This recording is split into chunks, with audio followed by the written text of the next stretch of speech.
الحمد للہ رب العالمین والصلاة والسلام علی خاتم النبیین اما بعد فاعوذ باللہ من الشیطان الرجیم بسم اللہ الرحمن الرحیم ام تقولون ان ابراہیم واسماعیل واسحاق ویعقوب والاسباط كانوا هودا او نصارا قل أأنتم أعلم أم الله ومن أظلم ممن كتم شهادة عنده من الله وما الله بغافل عما تعملون۔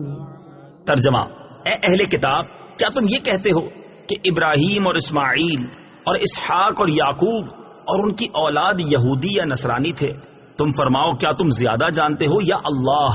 اور اس سے بڑھ کر ظالم کون جس کے پاس اللہ کی طرف سے کوئی گواہی ہو اور وہ اسے چھپائے، اور اللہ تمہارے اعمال سے بے خبر نہیں۔ ام تقولون، کیا تم کہتے ہو؟ تفسیر صراط الجنان میں ہے، یہودی کہتے تھے حضرت ابراہیم علیہ الصلوۃ والسلام یہودی تھے اور عیسائی کہتے تھے کہ عیسائی تھے۔ ان کی تردید میں یہ آیت اتری کہ یہودیت و عیسائیت تو ان کے بعد دنیا میں آئیں، وہ کیسے اس دین پر ہوئے؟ ومن اظلم ممن، اور اس سے بڑھ کر ظالم کون؟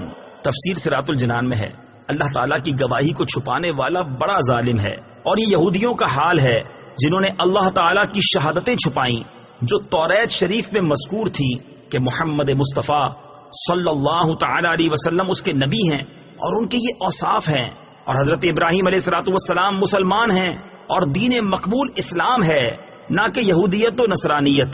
اب بھی بہت سے لوگ ہیں جو قرآن پڑھتے ہیں لیکن حضور انور صلی اللہ تعالی علیہ وسلم کی عظمت و شان کی آیتوں کو چھپاتے ہیں اور انہیں عوام کے سامنے بیان نہیں کرتے۔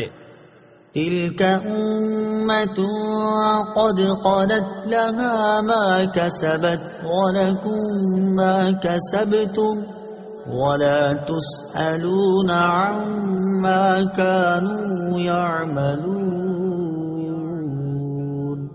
ترجمہ: وہ ایک امت ہے جو گزر چکی ہے، ان کے اعمال ان کے لیے ہیں اور تمہارے اعمال تمہارے لیے ہیں، اور تم سے ان کے کاموں کے بارے میں نہیں پوچھا جائے گا۔